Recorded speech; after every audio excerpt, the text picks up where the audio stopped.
So along with my love of like vampires and anything Anne Rice, basically, I wanted to get more into actual like classic horror stories this year.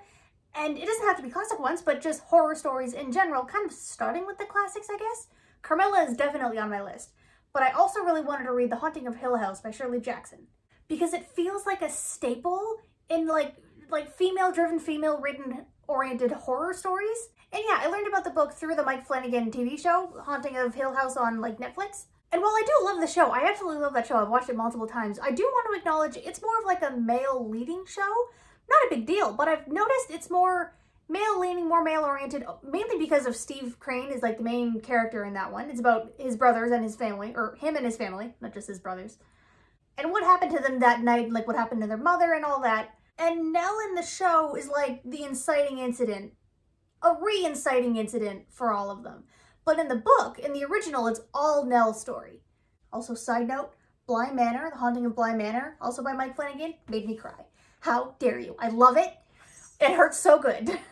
But The Haunting of Hill House by Shirley Jackson is a very different story, and while we do have like a Nell, a Theodore, and a Luke, the Dudleys are still here. That's neat. They're almost a 1-for-1. The Dudleys are still here. But different characters, different people shifted around a bit that the people from the show were like based off of. Oh, you can fit better because I saved the desk here. Yay! I moved some furniture around in my little space, and I put a desk here. So Coraline is taking advantage. But Eleanor Crane is our main character because of how drawn she feels to the house. And I'm gonna get into vague spoilers too. Nothing in detail, nothing like plot relevant, nothing to like really give anything away. Except maybe like a trigger warning I'll mention at the very end, but that'll be later. For now, just vague spoilers.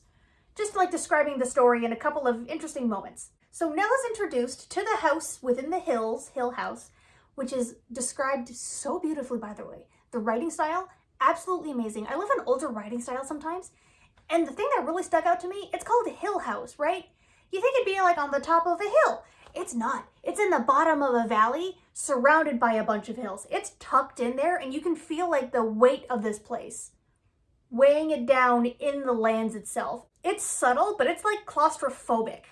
So anyway, Nell is brought here willingly, she comes of her own choice, by a Dr. Montague. Because Dr. Montague is a man of science, but he's also equally interested in like the occult and the supernatural, and he wants to study it in a very scientific way. He's a man of science, but he's interested on the other side of things too. Neat. Seems very open in that case. So he invites a bunch of different people who seem to have like spiritual, supernatural sensitivities, and he finds out Nell is one of these people, along with a woman named Theodora. So the two women go to this house to go meet Dr. Montague, and we also meet a Mr. Luke Crane. No. A Luke Sanderson. I need to remind myself that not all of their last names are Crane. It's not the show. A Luke Sanderson, who our Luke is kind of based off of in the show. And he's the future heir to this house. I thought that was interesting. He's the future heir, even though like the family doesn't really like him all that much. They think he's a bit of a thief, a bit of a rake, almost. And interestingly, there's really no Steve and there's no Shirley from the TV show, right? There's no Steve and there's no Shirley, but there is. Steve kind of takes the place of Dr. Montague, I think. I think Shirley is just an entirely new character for Flanagan. So in the book, the four meet up. Nell, Theo, Luke, and Dr. Montague all meet up at this house. They meet the Dudleys. They're kind of settling into the place. The Dudleys are a little standoffish and like a little weird. Weird as in Mrs. Dudley is so set in her ways and a strict schedule that she likes to keep to, of when she like places the dishes and when she sets dinner and when she comes to pick up dinner. I think she's just neurodivergent. I think she's just like so set in her ways. She has her schedule. She has her routine. She likes it that way. But the two never stay in the house after dark. That is still a thing. The Dudleys still don't stay after dark. Nell and Theo even hit it off to almost be like sisters, like from the get-go. And when Luke is introduced, he's like also the fun-loving, like almost brotherly type. He's just kind of here for the ride. And then Dr. Montague comes in, they meet him. He's definitely the stoic scientist, but also like fatherly figure who's kind. So his plan, Dr. Montague's plan, is that they all just stay here in the house for a good couple of nights. And they just record any of their findings. They don't need to really do anything drastic. Anyone with spiritual occurrences, just kind of record what happens and we'll study it. And those weird occurrences start like immediately. And I didn't even mention the house yet, But I mean, I mentioned that it's like sunken down into the hills, right? It's in its own like claustrophobic way. But it's also got like your classic spooky stuff going on with it. I guess classic to us now. At the time, written in the 50s, it was probably more new. But it's got like its cold spots that are just like unexplainably just cold and drafty for no reason at all. It's built like a maze, and a fun detail is that while it's all built up like a maze, it's confusing to go through. And if you leave a door open, if you come back to it, that door is immediately closed again. Not by you, they just find it closed again. So if they leave a string of open doors, even if they prop them open with furniture, if they go back, the doors are closed again. Because the house isn't like that. You gotta be polite in this house. And the first really good, like, spooky occurrence happens on, like, that first night. We're just diving right into this. It's not a slow burn, like, scary story. We know why we're here. And it starts off that first night of just banging on all of the walls. No one can sleep. Everyone can hear it. And it's mainly kind of, like, weirdly centered around, like, Nell's room. But everyone knows what's happening. And there is, like, a weird occurrence, too, a couple of nights after that one, where the house seems to have destroyed all of Theodora's clothing, seemingly at random, just Theo's, but also not at random, because I think it was like defending Nell. It was like defending her honor or something. Theo was being mean to her. Then all of her clothes are destroyed. I think the house was like defending Nell, because there's this connection between Nell and the house. Like I said at the beginning, she feels like drawn to it, right? She feels connected to this house. And it's getting stronger the more she stays. And that quick little hint there, too, of Theo kind of being mean to Nell. That, I have a theory about Theo being mean all of a sudden. Because they hit it off like sisters in the beginning, right? They're great. But then, for seemingly like no reason, Theo every now and then just like snaps at her. Just doesn't like her all of a sudden. She's being catty. I think the house is messing with Nell's perception. Or even maybe messing with Theo's perception or her emotions to make her act this way. I think the house is doing something weird to or around Theo to almost like villainize her in Nell's eyes. Because we're with Nell, like the entire time. The opening is Dr. Montague like writing the letters and sending it off to people, but after that, we're with Nell, like the whole time. We're in her perspective, we're in her mind. And because of that, because we're in her head the whole time, this is also a writing style thing, which took a little getting used to. It really blends in. It slips between first and third person all the time.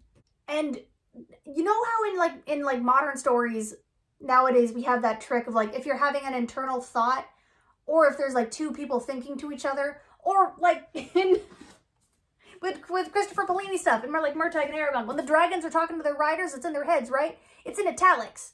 Rather than regular dialogue being in like the quotation marks. Well, there's usually italics to mark when it's like an internal thought. That's not happening here, but Nell is still having internal thoughts. She's still thinking to herself, using I, using those pronouns. And it's blended in with third person, like at the same time, even within the same sentence. So it took a little getting used to that quick switch back and forth. But I think that's also to like close the gap between like the reader and the character. Because that's a thing, right? The distance between being the reader and like being the character on the page. We're in Nell's head and we're thinking these things along with her and seeing these things along with her like seamlessly. And that's why I think it's also messing with Theo's perception or Nell's perception of Theo. Because we're so close in Nell's head, we're with her perception, which also means that the unreliable narrator trope would be really strong here. So it's either that, or Theo is actually kind of just being a bitch, which is less interesting. So that's fascinating. The writing style took a little bit of getting used to, but I think it blends in itself really well. It's intentional. Another thing I found kind of interesting, and this isn't in regards to the writing style, but the characters found everything. They didn't really seem to take the house and like its lore, because we got a whole like background of the house too. They didn't really seem to take the house and its lore seriously right away. They're really casual about it, and when the spooks do start happening, like the banging on all the walls and like ruining the clothing and everything, everyone is really casual about it. Dr. Montague is even like excited by it happening. They're all worried about Nell because they're starting to also kind of realize this connection that the house kind of has with her, and like how she's kind of not like in a daze, but like she might be in a daze from their perspective. I don't really know. But they're starting to also notice the connection like to Nell and like the house's connection to her. It's like favoritism almost. So they're starting to get worried about Nell, especially by the end. But when the spooks really start happening, everyone is just so excited Dr. Montague is so excited. And in a similar vein to everyone kind of being excited that the spooks are finally happening, a little ways into the story, there's a bit of a shift, right? We get some new characters because we get Mrs. Montague, Dr. Montague's wife, who doesn't have her own name. Nell and Theo have their own name. Mrs. Montague does not have her own name. But the Mrs. shows up at the house as well with her friend, with her partner, an Arthur Parker. Because they're here to stay for a few days too, also kind of record supernatural things going on. To like help out with her husband's work and everything. The funny thing is, she believes in the occult so wholeheartedly and she researches it differently than her husband does. He's kind of just exasperated by her. Dr. Montague doesn't believe in the occult, or at least believe in contacting the occult the same way that his wife does. But also she doesn't care. She just barrels right over him and goes to study on her own anyway. And this other guy, Arthur, he's on Mrs. Montague's side 100%. They arrive together. They're even sleeping in the same room together. I think it was the nursery. Everyone else has like their own bedroom, but Mrs. Montague and Arthur wanted to sleep somewhere else where there was like a cold spot and they wanted to see what would like happen at night. And this, I will admit, is just a headcanon for me. It's just the vibes that I got while I was reading it. But Mrs. Montague and Arthur are definitely having an affair, right? They're absolutely sleeping with each other. Like, that bit of drama pulled me out of the story a little bit. And it's not like confirmed, it's not even addressed or anything, but like just the vibes between Mrs. Montague and Arthur and Dr. Montague just kind of being tired of both of them, they're having an affair. But as the story progresses, a little bit after their stay, I think either like the night of, there's more like banging on the walls. It kind of like, the spooks like restart when there's new people in the house. And Nell is really starting to get like almost dizzy and dazed, and time is starting to get a little weird for her. So, and everyone's noticing, right? So the ending does focus more around Nell. There's no affair, obviously, but it does focus in on Nell again. And everyone is worried about her. And it's a sad ending. It's like a good sad ending. Because I love a good tragedy, right? It's a good sad ending.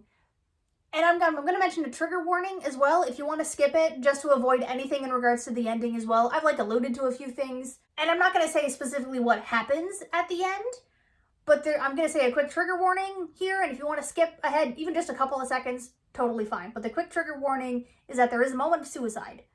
But yeah, overall, The Haunting of Hill House by Shirley Jackson, it's a good classic horror story. While I'll admit I wasn't like viscerally scared of any of the moments, I think just because I'm so desensitized, I was like really getting into the spooks. I was really enjoying them. I was still worried for Nell. I was still really getting into it in that sense. I was still connected to the characters, all of them. The affair took me out of it. It wasn't an affair, the affair took me out of it. I just thought that was a little funny.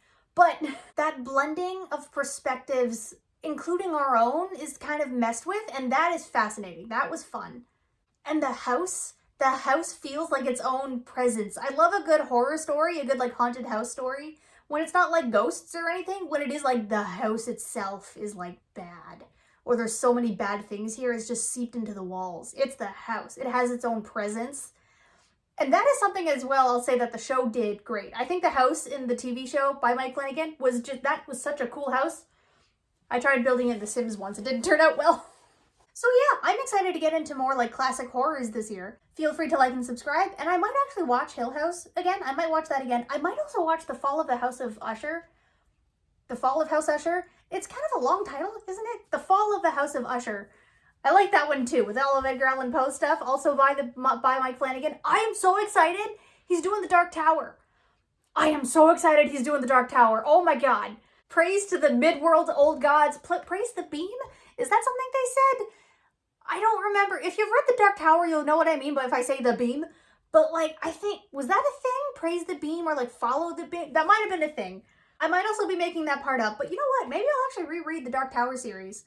The same way I'm doing now with like Anne Rice's Vampire Chronicles series. Maybe I'll do the Dark Tower next. I would like to do that. That'd be fun. Anyway, I'm gonna sign off. Feel free to do the whole liking and subscribing thing. I think I mentioned that part, but yeah. Bye.